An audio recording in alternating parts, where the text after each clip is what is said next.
Who's creating this non-human army? Wait, what? What the hell? I just found something absolutely fascinating. This is going to be a big part of our lives, and I do not know how to handle it. So I was just on Blue Sky, and I tweeted about how I think that we've all sort of like headed over to Blue Sky thinking, oh, I've been tired of the way that Twitter is. I'm going to go to Blue Sky thinking... He thought he was going to get away from the bots. Oh, no. It's just like basically a Twitter replacement. Yeah. But of course, it is much more than that. And I'll explain this more in a future video, I think. But basically, the idea is instead of having the platform and the protocol be the same thing, you split those things out. You say, okay, here is the platform, that's Blue Sky. And then there's a protocol called @Proto, I think is what it's called. And that's like how you have Hotmail and Gmail and all of the and Yahoo Mail, all the other mails. And then underneath that, there's a protocol that they all use and they're interoperable between the services. And Twitter functions like the protocol and the platform are the same thing. And Blue Sky functions like they are different things. And that's a big deal. Does that matter? And it changes how things are going to be. Like you can buy Blue Sky the same way that Microsoft bought Hotmail, but nobody can buy email. When Elon Musk bought Twitter, he bought Hotmail and email. He bought the thing and the protocol. If you bought Blue Sky, there would still be @Protocol running underneath it. And that could be then used by any number of other people to build a client on top of it that would let you see all of this stuff. Like you can go... Well, they can ban you in Blue Sky, right?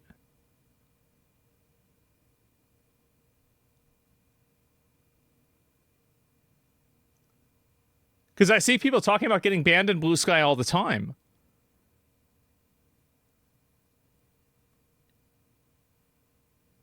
Yeah, so... how's that true? Elon didn't buy email. Yeah, I feel like I don't think that's really what happened, because if you think about it like this, buying email would be like buying social media. Buying Hotmail would be like buying Twitter. And by the way, Microsoft, I think, bought Skype. So we even have an example of that happening. So like if you can get banned by a central authority, it's not decentralized. Right now and look at the Blue Sky fire hose. This is available for everyone to do whatever they want with, and you could take this and you could build a platform on top of it that just put all of this stuff into a thing that would, you could create a follow graph, you could port follow graphs from one place to another, you could move accounts from one place to another. This is happening all the time behind the scenes, and it's all This public, is the Matrix. I've which seen this I don't movie. think people get, and has all kinds of implications, but that's not what this video is about. So hopefully that did not overwhelm you too much, but that's what Blue Sky looks like behind the scenes. But what I actually want to talk about He's simplifying it, but basically Twitter has proprietary protocol that can't be used by third parties. Is this the same type of issue that Reddit ran into with its API access and then changing the API access?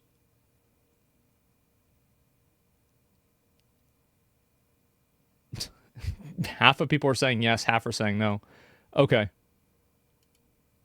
was this. So I tweeted about this. The goal of Blue Sky is to decentralize the social internet so that every individual controls their experience of it rather than having it be controlled by 5 random billionaires. Everyone thinks they signed up for a demuskified Twitter. We actually signed up for an exciting and bizarre experiment.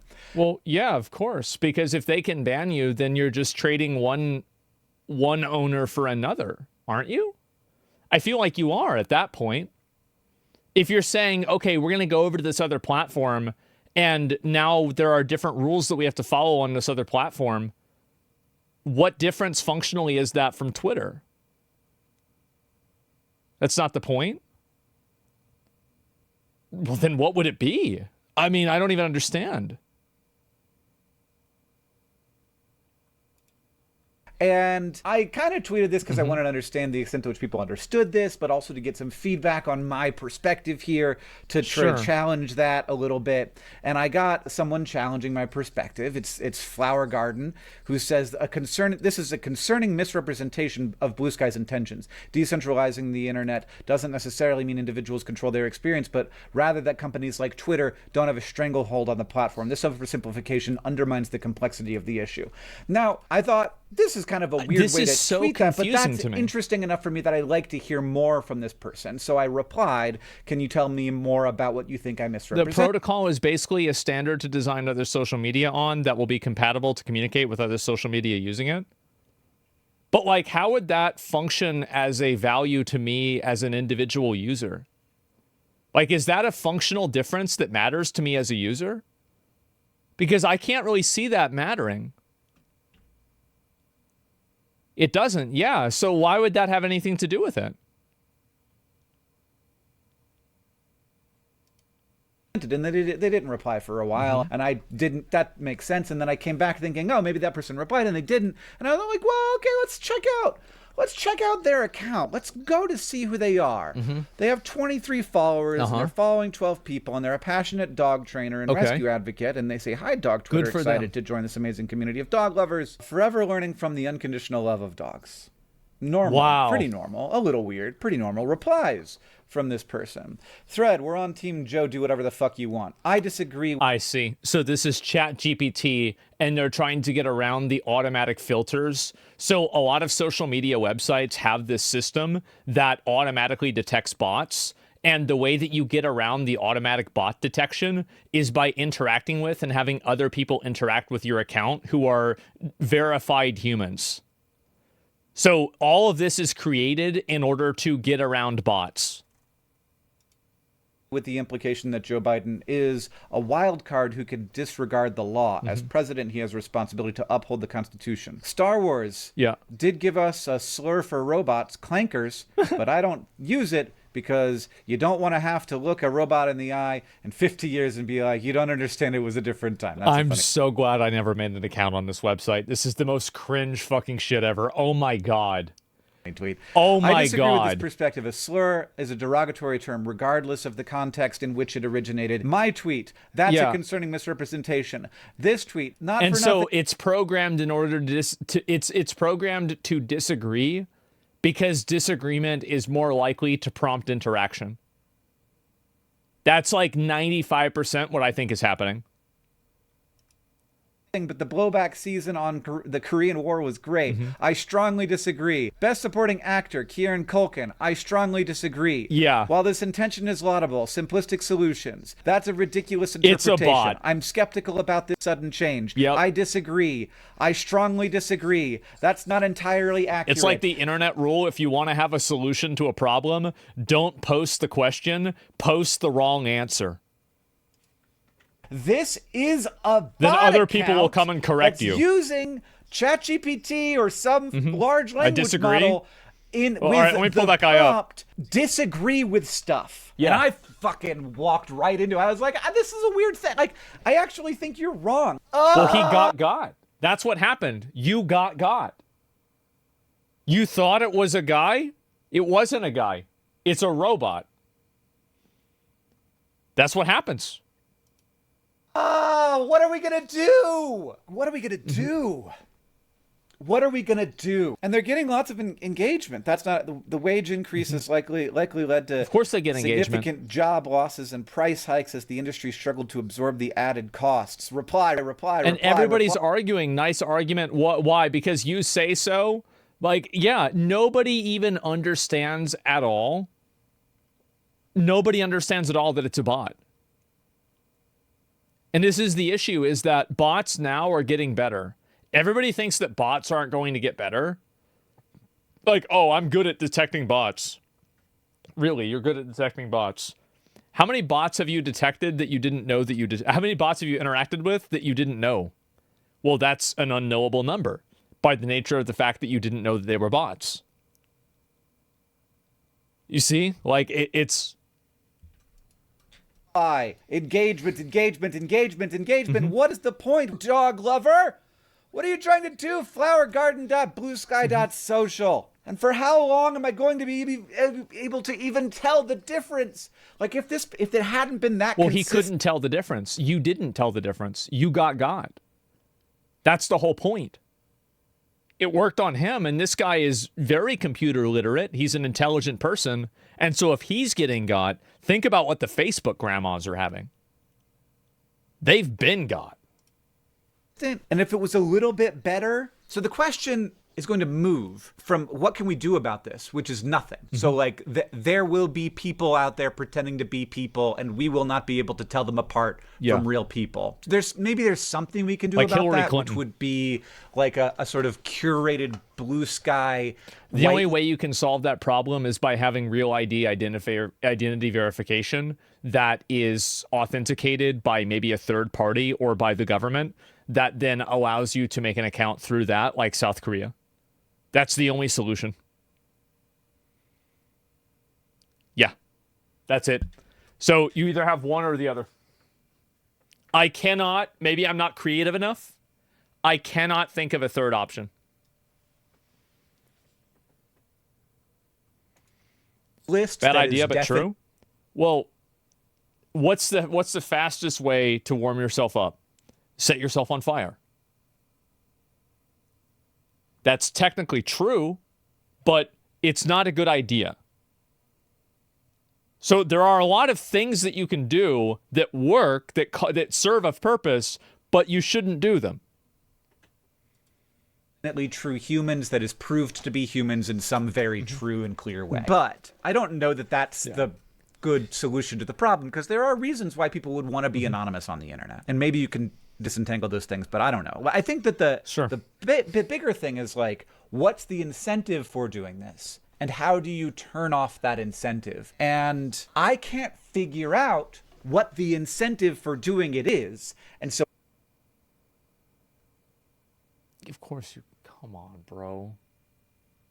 What do you mean you don't know what the incentive is? How many psychological studies have we seen that have been conducted over the last 50 years that show that people have a herd bias? People buy botnets because if you have, like, let's say, a view bot on Twitch and a lot of people see your stream and they see your stream is popular, they'll think that your stream is good. That's the way it works with people. And I know it sounds like a stupid thing, but I think that it's absolutely true. And it's always been true as well.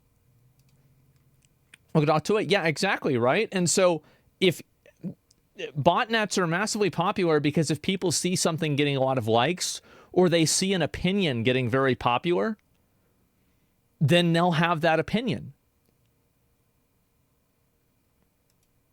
I don't know how to turn down the incentive. Give me in the comments. You can't, because it's hardwired into... The only way you can turn this off is by real ID verification, I believe.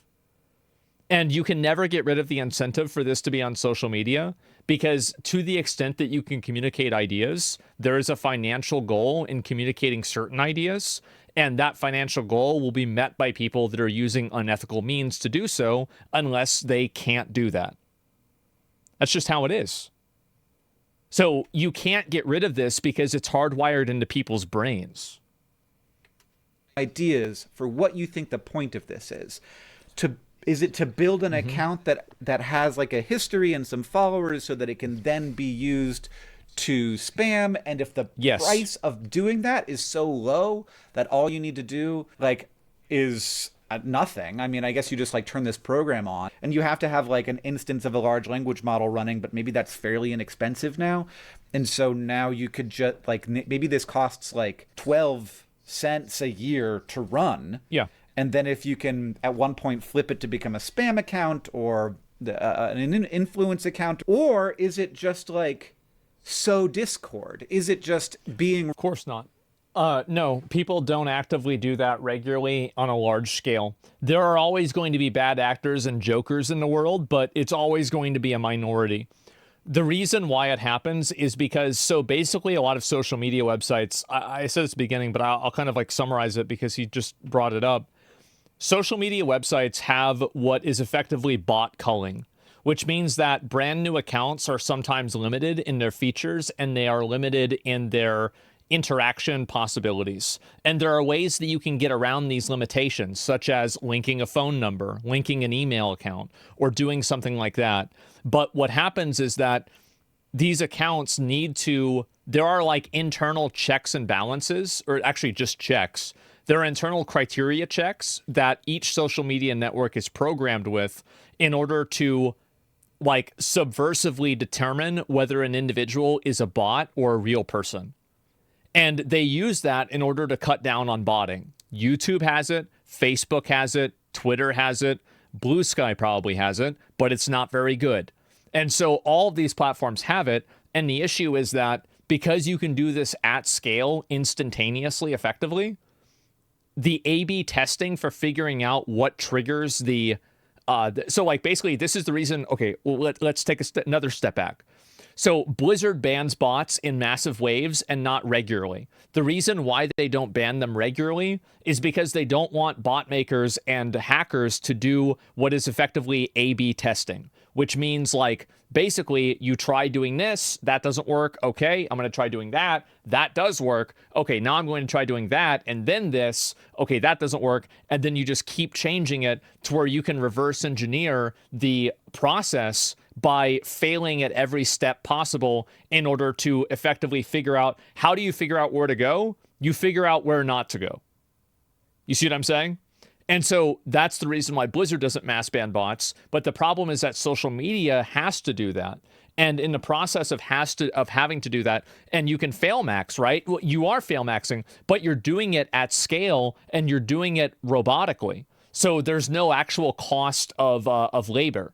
So basically what they do is they set up these programs, they figure out what the checks are, and then they calibrate their botting system to do things that will go underneath those checks. Why do you think negative comments are why they're doing this? They're doing it with negative comments because negative comments have a higher probability of attracting an interaction or attracting a like.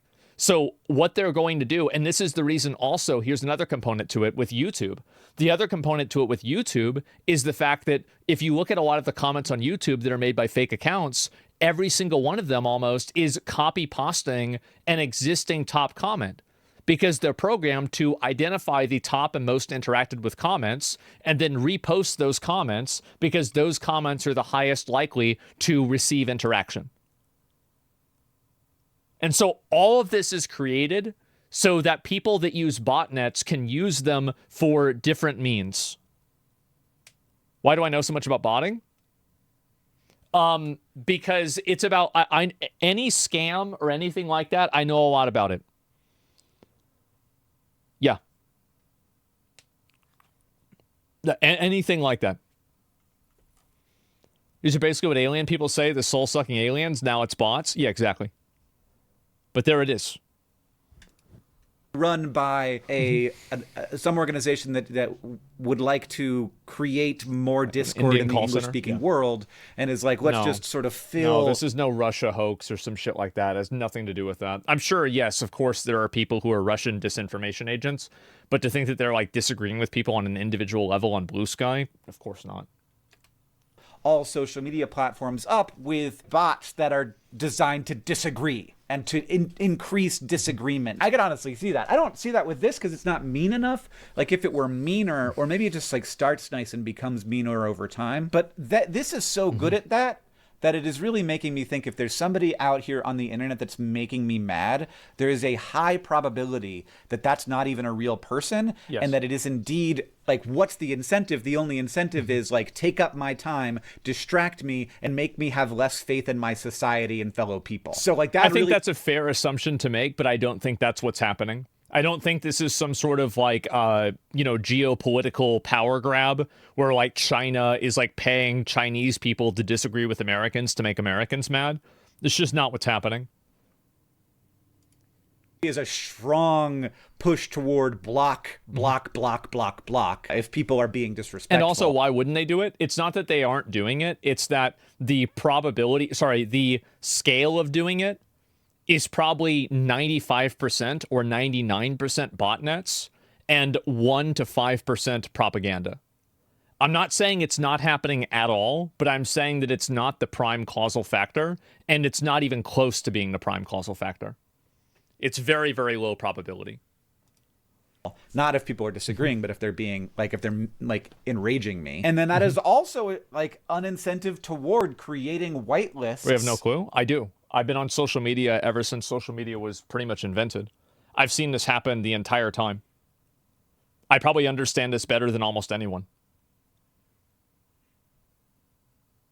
That's why I understand how the botnets work and how they can build their systems. Of course. I guarantee you this is what's happening. Or really robust block lists of people like this. But honestly, it feels more like a whitelist than a block list problem, because if it costs nothing to have this kind of activity, I just don't think it costs much. I think it's on the order of dollars, like single dollars per year to run an account like this. So I don't know why they wouldn't do it. And that's something that like a Blue Sky like protocol would allow. It would allow some people to sign up for only the internet that is definitely real humans, if that's what you would prefer. And I think that's maybe what a lot of people would prefer. Blue Sky doesn't allow that to happen. It doesn't prevent that from happening either. Anybody can do that without Blue Sky. All you have to do is join a website that has real ID verification. Like a very crude version of this is that every single girl that streams on cam sites has to post a picture of herself next to her driver's license for them to confirm that she's 18 years old. So yeah, I mean, we've been doing this for actually over 10 years. Right, this is the video. I'm going to go play Connections, everybody. Let's do that. I haven't played Connections yet this morning, but I need to tell you about something else real quick. And yes, I have changed shirts because I just went to the gym and I'm cutting this in later. This video is brought to you by Complexly.store, which is a place where you can go to buy a bunch of cool stuff and also support the work that we do at Complexly. Complexly is a company that makes educational online video, and we give it away for free. None of our videos are put behind a paywall, and we believe that is the right way to do things, but we do need to make money somehow. It is not a particularly easy business to run. We have razor thin profit margins every year, and you can check out Complexly.store where you can get a ton of very cool stuff. Everything from simple stuff like the Crash Course University t-shirt established 2012. Yes, Complexly helps to make Crash Course, but also SciShow and Bizarre Beasts and PBS Eons and a bunch of other stuff. You could buy an Anubis scented candle. It's presents for the nerds. How do you know what in your Anubis life, smells right? like? You can also buy our 2025 calendar, because you're going to need a calendar, and you might as well have a beautiful one that supports good, high quality educational content on the internet. People love these Crash Course composition books. You can get a 3-pack for $10, which seems like too cheap, honestly. I feel like we should make that more expensive.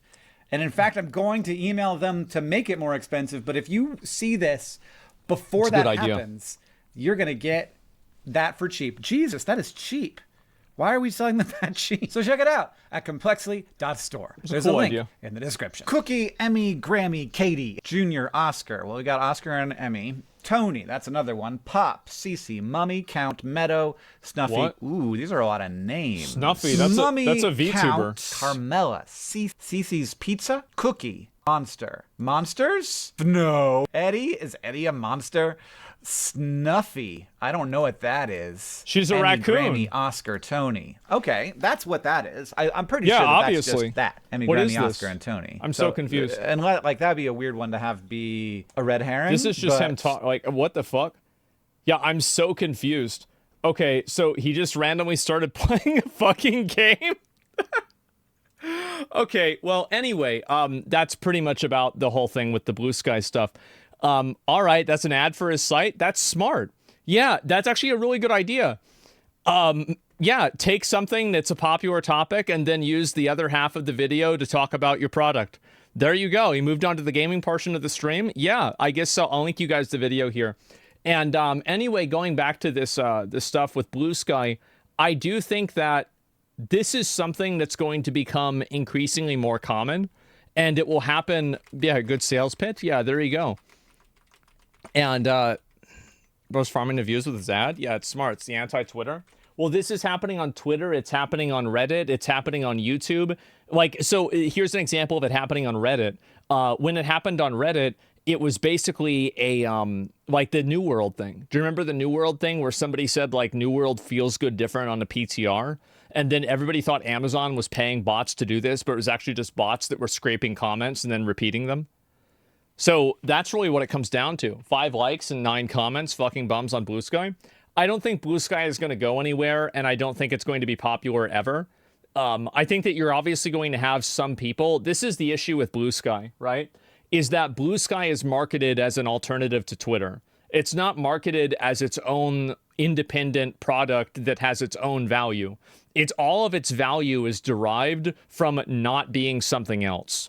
And not being something else is a very bad value proposition. And you can already see, even in the United States, like, so if you look at worldwide, like Twitter versus Blue Sky is like 95-5. But even on in the United States, where it's like, it was like, 20, and this is like interest, right? Interest on Google searches. It was like 20-80 or like 80-20 with like Twitter at 80% and Blue Sky at 20. It's gone down to below 10 now. Nobody gives a shit about Blue Sky. Nobody ever gave a shit about Blue Sky. People just didn't like Twitter. It's the same as Mastodon or any of these other platforms. They're just going to go over there for a while and then they're going to leave.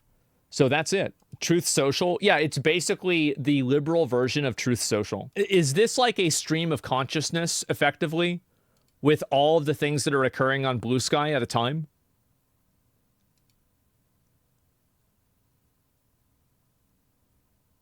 Yes. I think this proves my point. Look at how many of these things are English. Almost everything here is English.